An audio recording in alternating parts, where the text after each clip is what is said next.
Hello everyone, David here. It's time to get back to doing these reviews on television shows. It is the fall television season and we're kicking things off with Gotham. I got my Lego Batman shirt. Look, there he is, and he's in space. I got this shirt at Comic-Con. I was part of the whole Lego Batman 3 panel, so I figured it was the appropriate wear to review the pilot episode for Gotham that has now premiered. And of course, with almost any television show that I review episodically, which is what I'm going to be doing with Gotham, this review will contain spoilers for the pilot. So if you have not seen the pilot, please check it out, and then you can come back and watch this video freely. You're good? Let's go. So Fox has premiered the television show Gotham, which is the Batman television show that's not really about Batman, even though it has Batman in it, but he's not Batman. He is Bruce Wayne, the child who witnesses the murder of his parents, which is where our pilot takes off from. It basically starts off with the murder of Thomas and Martha Wayne, which we've all know about, and that's actually one of the jarring things about this pilot is that, if I'm not mistaken, you know, we've always seen the murder of Bruce's parents in flashbacks, and I think the closest to getting a full in-depth look at the murder of his parents was in Batman Begins. It was that entire scene. We witnessed it. So to witness it in its entirety once again, only this time on the smaller screen, it is kind of a refresher, because you always see flashbacks of it, whether it be in the cartoons or some of the movies, like the Joel Schumacher movies or the Tim Burton movies, or even the Batman games, especially Arkham City and Arkham Asylum. We always just see glimpses of what was that tragedy that night. So after it's been almost 9 years since Batman Begins came out, to witness that over again, and like I said, in its entirety, without flashy edits to make it look like a flashback, and just see it right there and then uncut, it's a little, it's a little electrifying, if you will. So to see the birth of Batman, to see that spark go inside of Bruce Wayne that takes form in that of a bat, alright, it's really something to witness. It's just really weird that Selina Kyle just happens to witness too, which leads me to my other complaint about this television show, and that is that I am unfortunate to say that the biggest worry that all of us had, including myself, comes to fruition in the pilot, and that is that when we were seeing all these promos for the television for the show, we kept seeing all of these bits of, hey, look, it's Penguin, look, it's Edward Nygma, aka the Riddler, hey, look, it's young Poison Ivy, look, it's young Catwoman. And we were all worried that they were going to force all of these characters into the television series and make them all connected somehow. What I did not expect and did not know was that was going to happen in the first damn episode. I'm not even kidding. 45 minutes. And they managed to crowbar every single character that you saw in the promotional material for this show. Edward Nygma is there. Poison Ivy is there. They're all there. And they are all connected by our main character in the television, in this iteration of the Batman lore, James Gordon, who's a rookie. He's starting off as a detective, and he's paired up with Bullock, which we've also known for the comics. In my exposition to Batman, Bullock will always be represented by that of the Batman animated series. That big guy that's always skeptical about everything, and of course Gordon says, you gotta have a little faith, and Bullock's just like, always shrugs it off. And they took that and put it into this show, only this time it's live action. And I definitely see something working here between these two guys. I definitely see the makings of a push and pull type of relationship that it will be very interesting to see in terms of a character study. What I really liked was all the scenes between James Gordon and young Bruce Wayne, because as a Batman fan, obviously you know what's coming. You know what's going to come out of this friendship, out of this allegiance that they're forming, especially in that scene where they shake hands at the funeral. I get chills because I know what's gonna happen because of this. And speaking of which, I believe that everybody in the cast did a good job, especially the kid who plays Bruce Wayne. I can definitely see the Caped Crusader coming out of him in his later years from that kid. He was really good, and I thought that his performance was cool. Ben McKenzie as James Gordon. He is a really good and likable James Gordon. I can really root for that guy. Donald Logue is also another actor who I thought was almost perfect in that part. In fact, almost everybody was looking forward to seeing him as Bullock, and everybody thought that he was perfect, and I concur, he really was. And so the principal cast was really good. The secondary cast, I thought that for the most part the acting was kind of TV standard, especially Barbara. I can't remember her last name, but of course we're gonna come to know her as Barbara Gordon since she is engaged. And I thought she was very whatever, and the majority of the other cast as well. And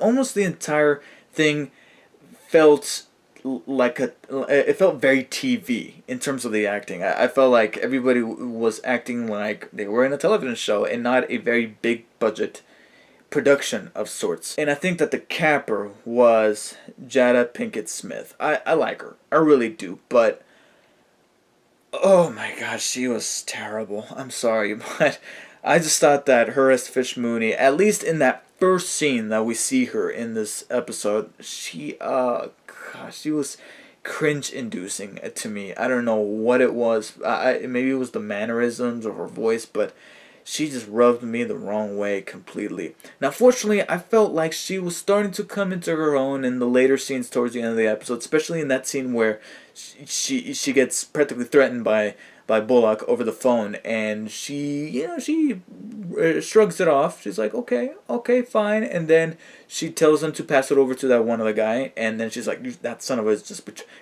hang him up, kill him. I thought that in that scene, I'm like, okay, I think she has potential to be a very formidable antagonist, and for Jada to step up her game in terms of her performance. But for the most part, you gotta get better. You gotta get better, Jada. Some of the other actors that were playing or at least a portion of the rogues gallery of Batman villains, such as the little girl who... I can't really comment on the girls who played either Poison Ivy or Catwoman, because...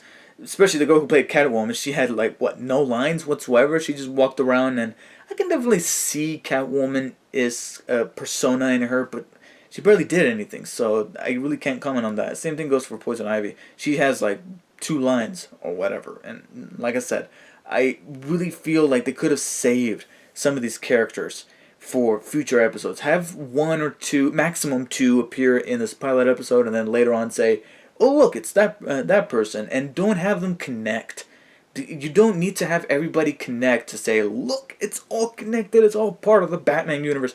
You don't have to do that, okay? It's a television show. You could save it up for future episodes and reveal them later on. You don't literally need to show everybody in this episode. And I think that the one that made me go, yes, why are you doing this, was Edward Nygma. Now, don't get me wrong, I think that they did a couple of interesting things with some of these characters, and despite being forced into this pilot, I kind of dig what they did with some of them. Like, for example, Edward Nygma is practically in, forensics in the police department, and I think that's really interesting, an interesting turn for that character. And I really do like how Oswald Cobblepot is like a little minion to Fish Mooney. Like, he's not even the main crime boss. I was led to believe that he was gonna be a crime boss in this series, and he probably will be later on down the line. But starting off, he's like a intern into the mob or whatever, and I really dug the